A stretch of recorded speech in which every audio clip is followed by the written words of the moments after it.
আসসালামু আলাইকুম।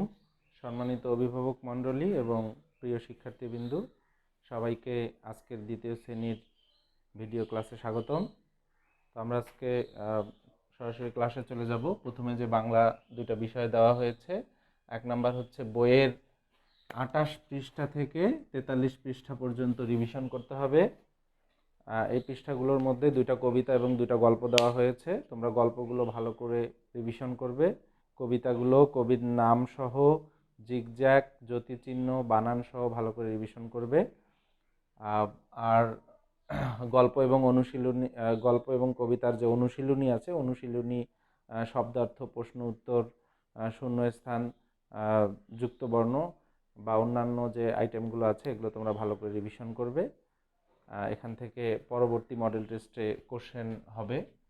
আর 2 নম্বর বিষয় যেটা দেওয়া হয়েছে, আমরা রিসেন্ট যে বাংলার অনুচ্ছেদ শীট দিয়েছি সেখান থেকে 1 নাম্বার এবং 2 নাম্বার দুইটা অনুচ্ছেদ দেওয়া হয়েছে। আমাদের জাতীয় পতাকা আর হচ্ছে আমার বাংলা বই সম্পর্কে অনুচ্ছেদ লিখো। এটা তোমরা শীট থেকে মুখস্থ করে নেবে ভালোভাবে। এখন আমরা ইংরেজি অংশে চলে যাব। তো ইংরেজি অংশে আমরা বই থেকে কিছু গুরুত্বপূর্ণ বাংলা শব্দ নিয়েছি, যেগুলোর ইংলিশ এখানে দেওয়া হয়েছে। তো এই শব্দগুলোর মধ্যে কিছু অপ্রচলিত শব্দ আছে। ছোট বাচ্চারা সাধারণত প্রচলিত শব্দগুলোর ইংরেজি করতে পারে, কিন্তু প্রচলিত শব্দগুলোর কিছু সমার্থক শব্দ যেগুলো সাধারণত আমরা ব্যবহার করি না, কিন্তু এভাবেও আসতে পারে। যেমন বাচ্চারা সোজার ইংরেজি স্ট্রেট এটা লিখতে পারে, কিন্তু সরলের ইংরেজিও স্ট্রেট। সরল এবং সোজা দুইটা সমার্থক শব্দ, এজন্য বুঝতে হবে যে সোজার ইংরেজি স্ট্রেট, সরলের ইংরেজিও স্ট্রেট। তারপরে দুপুরের খাবার, বাচ্চা বইয়ে কিন্তু দুপুরের খাবারটা নেই, রাতের খাবার আছে, ডিনার অথবা সাপার, কিন্তু দুপুরের খাবারের ইংরেজি এটাও জেনে থাকা ভালো, লাঞ্চ, LUNCH, লাঞ্চ। তারপরে তথ্য সমূহ, তথ্যের ইংরেজি ইনফরমেশন, তথ্য সমূহ এটার ইংরেজিও ইনফরমেশন। কারণ হচ্ছে বাংলায় তথ্য সমূহ দিয়ে বহুবচন বোঝালেও ইংলিশে কিন্তু ইনফরমেশনের বহুবচন হয় না, ইনফরমেশনের সঙ্গে এস যুক্ত, এস বা ইএস যুক্ত হয় না, প্লুরাল হয় না। ইনফরমেশনের প্লুরাল ইনফরমেশন। তাহলে বাংলায় তথ্য অথবা তথ্য সমূহ যেটাই থাকুক না কেন, ইংরেজিতে ইনফরমেশনই হবে।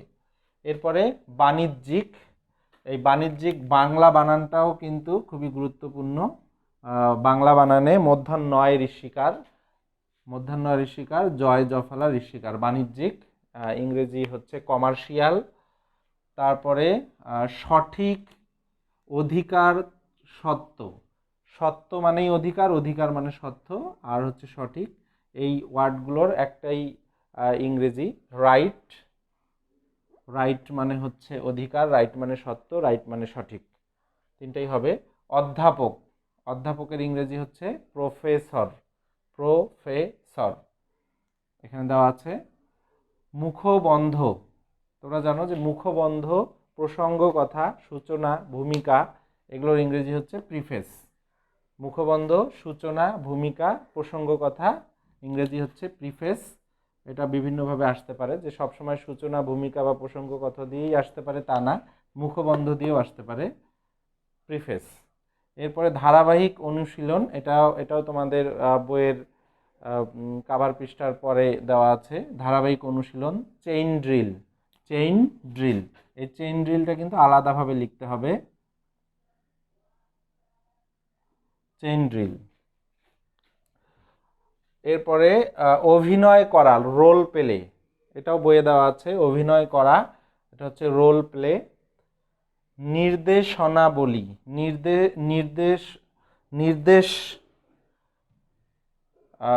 নির্দেশাবলী, নির্দেশের ইংরেজি আমরা জানি, আদেশের ইংরেজি হচ্ছে কমান্ড, আর আদেশাবলী হচ্ছে কমান্ডস, একটা এস যুক্ত হবে। আর নির্দেশের ইংরেজি হচ্ছে ইনস্ট্রাকশন, ইনস্ট্রাকশন, কিন্তু এখানে আছে নির্দেশাবলী, বলি যুক্ত আছে, মানে অনেকগুলো নির্দেশ বোঝানো হয়েছে। তাহলে নির্দেশাবলী, ইনস্ট্রাকশনের সঙ্গে একটা এস যুক্ত হবে। তো বাচ্চারা আসলে বড় বড় ওয়ার্ডগুলো কিন্তু মুখস্থ করে, তো মুখস্থ করার ক্ষেত্রে তোমরা সিলেবাস অনুসারে মুখস্থ করবে। যেমন ইনস্ট্রাকশন, তার সঙ্গে এস যুক্ত, INS, TRAC, instruction, TION, instruction. সূচিপত্র, কন্টেন্টস, এখানে টি যুক্ত, বাচ্চারা যেটা ভুল করে কন্টেন্টস লিখে ফেলে, এখানে এই টিটা দেয় না, কন্টেন্টস, CONTENS, কিন্তু এখানে কিন্তু আরেকটা টি আছে, কন্টেন্টস, এই কন্টেন্টস টিটা ভুল করে। শুরু করার ইংরেজি হচ্ছে বিগিন, শুরু করা, এটার ইংরেজি হচ্ছে বিগিন মানে শুরু করা। কিন্তু যখন শুধু শুরু লেখা থাকবে, করা থাকবে না, শুরুর ইংরেজি হচ্ছে বিগিনিং, BGINNING, বিগিনিং, শুরু। আর যখন শুরু করা থাকবে তখন শুধু বিগিন লিখতে হবে। প্রত্যেক ইংরেজি হচ্ছে ইস।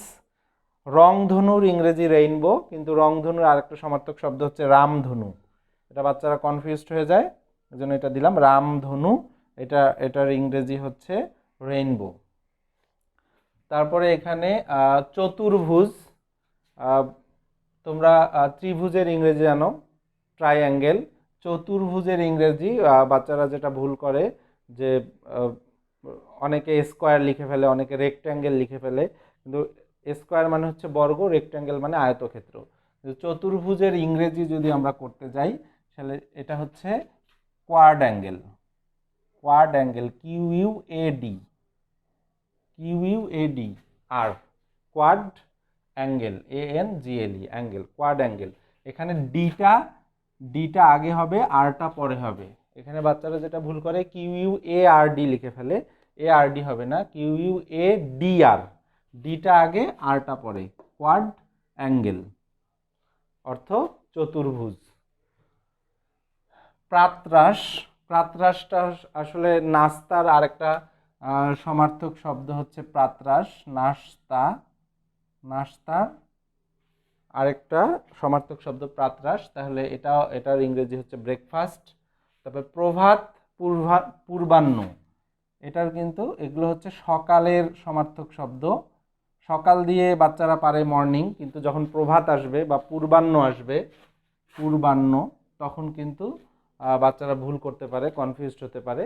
প্রভাত পূর্বাহ্নর ইংরেজিও মর্নিং। আরেকটা এখানে দেওয়া আছে অপরাহ্ন, এইটার সমার্থক শব্দ হচ্ছে বিকাল। তাহলে বিকালের ইংরেজি বাচ্চারা পারে আফটারনুন, কিন্তু অপরাহ্ন আসলে তখন হয়তো বা ওরা কনফিউজড হবে। এজন্য এটাও জানতে হবে যে বিকালের সমার্থক শব্দ অপরাহ্ন, অতএব অপরাহ্নের ইংরেজি হচ্ছে আফটারনুন। তো এই ছিল আজকে আমাদের ইংরেজির খুবই গুরুত্বপূর্ণ কিছু ওয়ার্ড মিনিং। এগুলো বাচ্চা বড় বড় ওয়ার্ডগুলো এভাবে সিলেবাস অনুসারে ওরা করবে। যেমন হচ্ছে কমার্শিয়াল, CO, মার, MMER, মার, শিয়াল, CIAL, কমার্শিয়াল, এভাবে করে ভেঙে ভেঙে বানানগুলো মুখস্থ করতে হবে। তো এখন আমরা চলে যাব গণিত অংশে। গণিত অংশে প্রথমে নেওয়া হচ্ছে শূন্যস্থান পূরণ করো। আজকের শূন্যস্থানগুলো কিন্তু আসলে সবগুলো ধারার শূন্যস্থান। তোমরা শূন্যস্থান অনেকভাবে করেছো, তো শূন্যস্থান যেগুলো পরীক্ষা আসে এর মধ্যে দুই একটা ধারার শূন্যস্থান আসতে পারে, তো এই জন্য আজকে ধারার শূন্যস্থান নিয়ে আমরা আলোচনা করব। তো প্রথমেই যে শূন্যস্থানটা নেওয়া হয়েছে 18, খালিঘর, তারপরে 42, খালিঘর, 58, তারপর আবার খালিঘর। তাহলে এখানে দেখা যাচ্ছে যে সংখ্যাগুলো কি ক্রম অনুসারে বেড়ে যাচ্ছে, মানে সংখ্যাগুলো বেড়ে যাচ্ছে। তাহলে এই শূন্যস্থানটা আমরা দেখব যে কত কত করে বাড়তেছে, তত তত করে বাড়ায় দিলেই এই ধারাটা কমপ্লিট হবে। তো আমরা কিন্তু এর আগেই বলেছি যে এই ধরনের ধারার শূন্যস্থানগুলো কিভাবে করতে হবে। যে শূন্যস্থানে আমরা দেখব যে শূন্যস্থানের আগের এবং পরের সংখ্যাটা, প্রথমেই আমরা যে শূন্যস্থান পাবো একটা পাই বা দুইটা পাই, যেমন এখানে এসে 18 পরে আমরা দুইটা শূন্যস্থান পেলাম, অথবা 18-এর পরে একটা শূন্যস্থান থাকতে পারে, বা 18-এর পরে তিনটা শূন্যস্থান থাকতে পারে, অথবা এখানে দুইটা সংখ্যা থাকলো তারপরে দুইটা শূন্যস্থান থাকতে পারে। তো এরকম আমরা যখনই শূন্যস্থান ধারার শূন্যস্থানগুলো করব তখন আমরা যেখানে প্রথমে গিয়েই যেখানে শূন্যস্থান পাবো সেই শূন্যস্থানের আগের এবং পরের সংখ্যাটা বিয়োগ করে নেব। এর আগে তোমাদেরকে এই রুলসটা শেখানো আছে যে শূন্যস্থানের আগের এবং পরের সংখ্যা দুইটা বিয়োগ করতে হবে। তাহলে এখানে আগের সংখ্যা 18, পরের সংখ্যা 42। তাহলে আমি 42 থেকে 18 বিয়োগ করব। 18 থেকে 42 বিয়োগ করা যায় না, তাহলে আমাকে 42 থেকে 18 বিয়োগ করতে হবে। 2কে 12 ধরবো, 12 থেকে 8 বিয়োগ করলে 4, হাতের 1 এখানে আসবে 2, 4 থেকে 2 গেলে 2, পেলাম হচ্ছে 24। তাহলে আমরা বিয়োগফলকে ভাগ করব। কত দিয়ে ভাগ করব? যতগুলো শূন্যস্থান তার থেকে এক বেশি নিয়ে ভাগ করব। এখানে কিন্তু আমরা এই দুইটা শূন্যস্থান পাচ্ছি, পরপর দুইটা শূন্যস্থান। এই দুইটা শূন্যস্থানেরই আগের এবং পরের সংখ্যা বিয়োগ করব।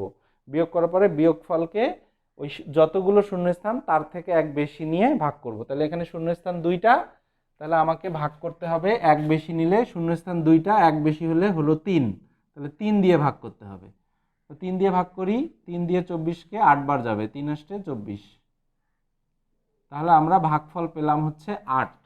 এখন আমরা বুঝতে পারলাম যে এই 8 8 করে বাড়ালেই শূন্যস্থানটা মিলে যাবে। দেখি মিলে কিনা। তাহলে 18-র সঙ্গে আমরা যদি ওই ভাগফল 8 যোগ করি তাহলে কত হবে? 26। 18-র সঙ্গে 8 যোগ করলে 26, 26-এর সঙ্গে 8 যোগ করলে 34, 34-এর সঙ্গে 8 যোগ করলে 42, মিলে যাচ্ছে। তারপরে তাহলে 42-এর পরেও আমরা এভাবে 8 যোগ করে করেই ধারাটা পূরণ করব। তাহলে 42-এর সঙ্গে 8 যোগ করলে 50, 50-এর সঙ্গে 8 যোগ করলে 58, তার মানে এ পর্যন্ত মিলে যাচ্ছে। তাহলে 58-এর সঙ্গে আবার আমরা 8 যোগ করি, তাহলে আসবে 66। তাহলে নিয়মটা হচ্ছে এই ধরনের শূন্যস্থান যে প্রথমেই 18-র পরে এখানে কত আমি বাড়াবো, বা শূন্যস্থান একটা হোক, 2টা হোক, 3টা হোক, কত কত করে বাড়িয়ে আমরা বা কত কত করে কমিয়ে ধারাটা পূরণ করতে হবে সেটা বের করার জন্য আমাকে প্রথমেই শূন্যস্থানের আগের এবং পরের সংখ্যাটা বিয়োগ করে নিতে হবে। বিয়োগ করে নিয়ে বিয়োগফলকে যতগুলো শূন্যস্থান তার থেকে এক বেশি নিয়ে ভাগ করতে হবে। ভাগ করে আমরা ভাগফল যে সংখ্যাটা পাবো সেই সংখ্যাটাই দেখা যাবে যে যদি ধারাটা আস্তে আস্তে বেড়ে যায় তাহলে আমরা ওই সংখ্যাটা যোগ করে করে বাড়াবো, আর যদি ধারাটা আস্তে আস্তে কমে যায় তাহলে আমরা ওই সংখ্যাটা বিয়োগ করে করে কমাবো, তাহলেই ধারাটা মিলে যাবে। খ নাম্বারে সেম এখানে আরেকটা ধারা দেখতে পাচ্ছি 36, শূন্যস্থান 24, তারপর আবার শূন্যস্থান 12, আবার আবার দুইটা শূন্যস্থান। তাহলে এখানেও আমরা প্রথমে এসেই যে শূন্যস্থানটা পাইলাম এই শূন্যস্থানের আগের এবং পরের সংখ্যাটা আমরা বিয়োগ করব। তাহলে এখানে আগের সংখ্যা 36, পরের সংখ্যা 24, তাহলে 36 আমরা বড় সংখ্যা থেকে ছোট সংখ্যা বিয়োগ করব। 36 থেকে 24 বিয়োগ করি, 6 থেকে 4 গেলে 2, হাতে কিছু থাকে না, 3 থেকে 2 গেলে 1, পেলাম হচ্ছে 12। তাহলে 12কে আমরা কত দিয়ে ভাগ করব? এখানে কিন্তু আমরা একটা শূন্যস্থান পেয়েছি প্রথমেই, তাহলে আমরা এখানে ভাগ করব 1-এর সঙ্গে আর 1 যুক্ত করে নেব, 1 বাড়ায় নিব, তাহলে হয়ে গেল 2। তাহলে 2 দিয়ে 12কে যদি ভাগ করি 6 বার যাবে, 6 দুগুণ 12, তাহলে আমরা পেলাম 6। এখন দেখো যে এই শূন্যস্থানটা কিন্তু কমে গেছে, 36, 24, 12, মানে এটা ধীরে ধীরে কমে গেছে। তাহলে আমরা এখানে শূন্যস্থানটাকে কমাইতে হবে। তাহলে কত করে কমাবো? এখানে আমরা ভাগফলে পেলাম 6, তাহলে 6 6 করে কমাই দেখি মিলে কিনা। তাহলে 36 থেকে 6 কমালে কত আসবে? 30, 30 থেকে 6 কমালে 24, 24 থেকে 6 কমালে 18, 18 থেকে 6 কমালে 12, তাহলে 12 থেকে 6 কমালে 6, আর 6 থেকে 6 কমালে এখানে হবে 0। তাহলে এভাবে দুইটা একই নিয়মের ধারার অঙ্ক, যে শূন্যস্থানের আগের এবং পরের সংখ্যা বিয়োগ করব, বিয়োগফলকে যতগুলো শূন্যস্থান পাবো তার থেকে এক বেশি নিয়ে ভাগ করে যে যে ভাগফলটা পাবো সেই ভাগফলটা দিয়ে যোগ, যদি শূন্যস্থানটা বেড়ে যায় তাহলে যোগ করে করে বাড়াবো, আর যদি কমে যায় তাহলে বিয়োগ করে করে কমাবো। কমালেই দেখবো যে শূন্যস্থানটা মিলে গেছে। গ নাম্বার শূন্যস্থানটা কিন্তু এই নিয়মের শূন্যস্থানটা না, একটু তোমাদেরকে বুঝতে হবে, সব ধারার অঙ্ক কিন্তু একই নিয়মের হয় না। এটা হচ্ছে 1, 3, 6। তাহলে আমরা কিন্তু মোটামুটি এখানে হয়তোবা তোমরা দেখে বুঝতে পারো যে 1, 3, 6, এরপরে হবে 9, এরপরে 12, এরপরে 15, কিন্তু এটা কিন্তু ভুল। এখানে সাধারণ চোখে দেখে অঙ্কটা এইভাবে করা যাবে না, এটা হচ্ছে ভুল নিয়ম। আমাকে দেখতে হবে যে এখানে 1 থেকে 3 কিন্তু 3 বাড়লো না, 2 বাড়লো। 1 থেকে 3 যে এখানে দেওয়া আছে, এখানে কিন্তু বাড়লো হচ্ছে 2। আর 3 থেকে 6 এখানে বাড়লো হচ্ছে 3। তোমরা দেখো 1 আর 2 যোগ করলে 3, 3 আর 3 যোগ করলে 6। তাহলে প্রথমে বাড়লো 2, তারপরে বাড়লো 3। তাহলে আমরা এই দিকে গিয়ে কিন্তু 3 3 করে বাড়ালে হবে না। তাহলে 2 বাড়লো, 3 বাড়লো, এবার আমরা 4 বাড়াবো। তাহলে 10 আর 4-এ 6 আর 4-এ 10। এরপরে আমরা 5 বাড়াবো, তাহলে 10 আর 5-এ 15। এরপরে আমরা 6 বাড়াবো, 15 আর 6-এ 21। তাহলে যদিও এটা দেখা যাচ্ছে যে 1, 3, 6 মানে 3 3 করে বাড়তেছে, আসলে কিন্তু তা না।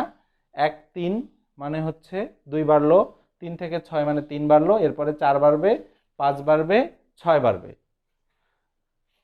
কিন্তু যদি এখানে শূন্য থাকতো, যদি 1-এর পরিবর্তে এখানে শূন্য থাকতো, 0, 3, 6, তখন আমরা বুঝতাম যে 3 3 করে বাড়ছে। এখানেও 3 বাড়লো, এখানেও 3 বাড়লো, তার মানে বাকিগুলোও 3 3 করে বাড়বে। কিন্তু যেহেতু এখানে শূন্য নাই, 1 আছে, তার মানে আমাকে এখানে একটু হিসেব করে নিতে হবে। 2 বাড়লো, 3 বাড়লো, তারপর 4, 5, 6 এভাবে বাড়িয়ে শূন্যস্থানগুলো পূরণ করতে হবে। এর পরের শূন্যস্থান 1, 0, 1, 1, 2, 3, 5, এলোমেলো একটা শূন্যস্থান। কিন্তু এখানেও কিন্তু একটা রীতি আছে এই সংখ্যাগুলো বসার। সেটা হচ্ছে যে তোমরা দেখো প্রথমে 0, তারপরে 1, তারপর আবার 1। তাহলে আমরা দেখতেছি যে এই 0 আর 1 যোগ করলে কিন্তু এই 1 হবে, আবার 1 আর 1 যোগ করলে 2 হবে, আবার 1 আর 2 যোগ করলে 3 হবে, আবার 2 আর 3 যোগ করলে 5 হবে। তার মানে প্রত্যেকটা ধারার যে পদগুলো, সেটা হচ্ছে পূর্বের পদগুলোর যোগফল। তার মানে তুমি দেখো, আমি যদি 5 দেখি, তাহলে এই 5 হচ্ছে পূর্বের যে সংখ্যা দুইটার যোগফল। যদি 3 দেখি, তাহলে 3 হচ্ছে পূর্বের সংখ্যা দুইটার যোগফল। তার মানে এখানে যে সংখ্যাটা হবে, সেই সংখ্যাটা পূর্বের সংখ্যা দুইটার যোগফল। তাহলে আমরা এখানে পূর্বে আমরা শূন্যস্থানে যে সংখ্যাটা লিখব, সেই সংখ্যাটা হবে পূর্বের সংখ্যা দুইটার যোগফল। তাহলে পূর্বে যে সংখ্যা আছে 5 আর 3, তাহলে 5 আর 3 হচ্ছে 8। তাহলে এখানে বসবে 8। এরপরে আমি এখানে যে শূন্যস্থানটা পূরণ করব, যে সংখ্যাটা বসাবো, সেটা হচ্ছে তার পূর্বের সংখ্যা দুইটার যোগফল। তাহলে পূর্বে এখানে পেলাম 8, আর তার পূর্বে আছে 5, তাহলে 8 আর 5-এ 13।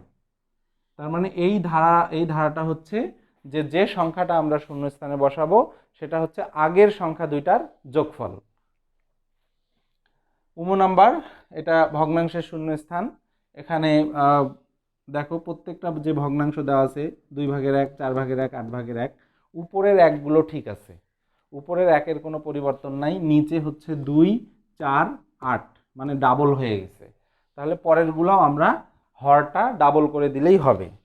তার মানে এখানে যে শূন্যস্থানে যে ভগ্নাংশ বসবে, সেটা উপরে 1, এটা ঠিক থাকবে, যেহেতু এগুলো সবগুলোই 1, এটাও 1, এটা ঠিক থাকবে। কিন্তু এখানে হরটা ডাবল হয়ে যাবে। 2, 2-এর ডাবল 4, 4-এর ডাবল 8, তাহলে 8-এর ডাবল 8 দুগুণ 16। আচ্ছা, এখানে তাহলে উপরে 1 ঠিক থাকবে, তাহলে 16-র ডাবল মানে 16 দুগুণ 32, 2 দিয়ে গুণ করলেই ডাবল পাওয়া যাচ্ছে। তো এই ছিল আজকে ধারার শূন্যস্থান, খুবই গুরুত্বপূর্ণ।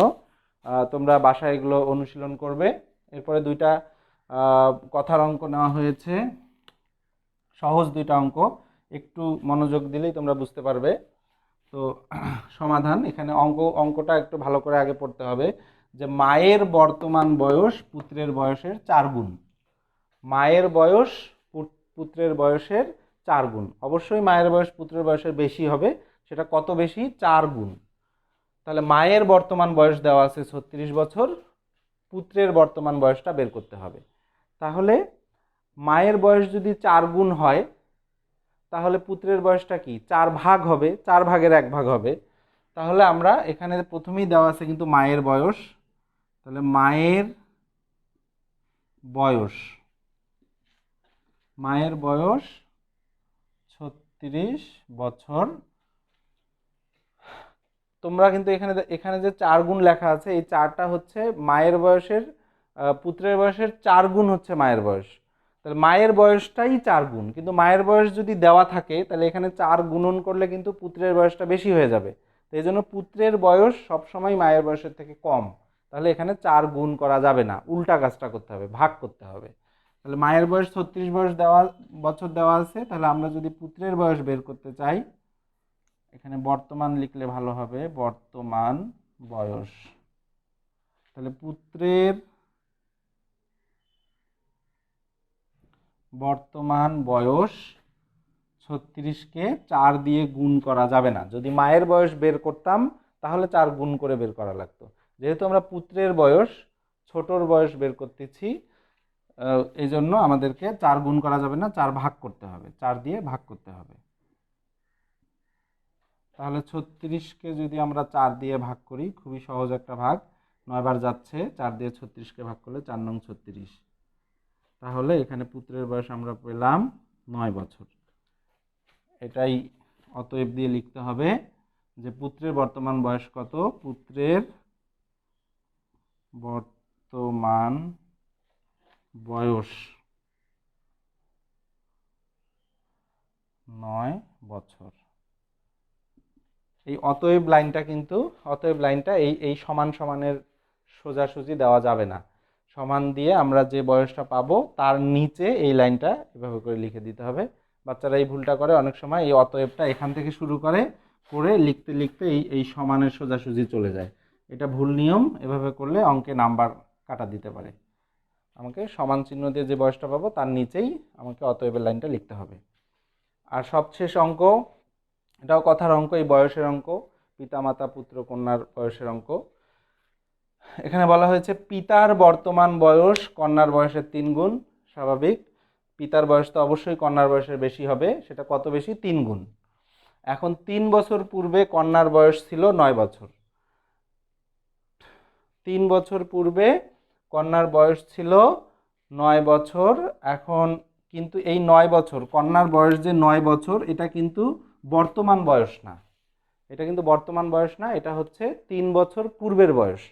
তাহলে আমরা আগে এই লাইনটা লিখে নেব, আমরা এই লাইনটা আগে লিখে নেব। 3 বছর পূর্বে, সমাধান দিয়ে লিখতে হবে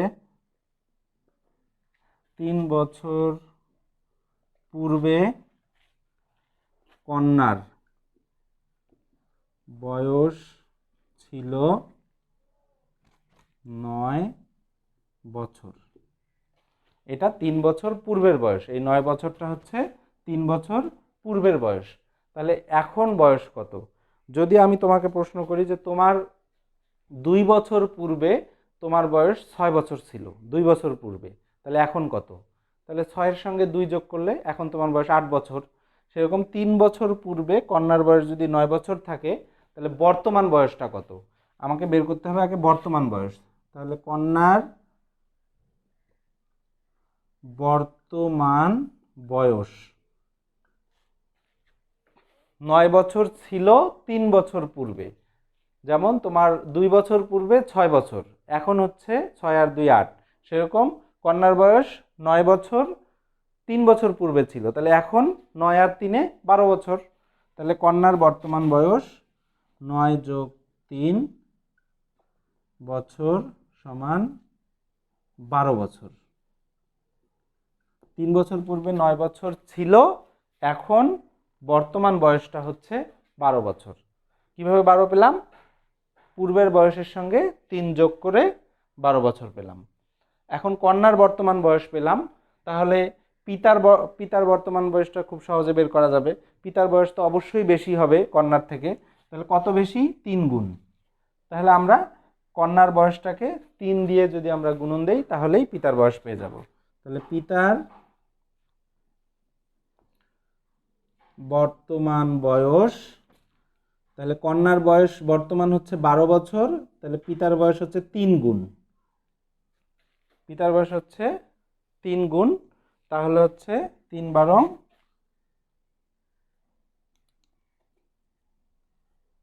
36 বছর। তাহলে প্রথমে আমাদেরকে এই অঙ্কটাতে বের করে নিতে হবে কন্যার বর্তমান বয়স কত। কন্যার বর্তমান বয়স পূর্বে ছিল 9, 3 বছর পূর্বে ছিল, তাহলে 3 যোগ করে আমরা পেলাম কন্যার বর্তমান বয়স 12 বছর। তাহলে পিতার বয়স অবশ্যই কন্যার থেকে বেশি, কত বেশি? 3 গুণ। তাহলে কন্যার বর্তমান বয়স 12, 12-র সঙ্গে 3 গুণন করে আমরা পেলাম 36। তাহলে পিতার বর্তমান বয়স 36 বছর। এটাই জানতে চেয়েছে যে বর্তমানে পিতার বয়স কত। তাহলে অতএব বর্তমানে পিতার বর্তমান বয়স, পিতার বর্তমান বয়স 36 বছর। এই ছিল আজকে আমাদের গণিত অংশ। তো সবাইকে অনেক ধন্যবাদ আজকের ক্লাস দেখার জন্য। আসসালামু আলাইকুম।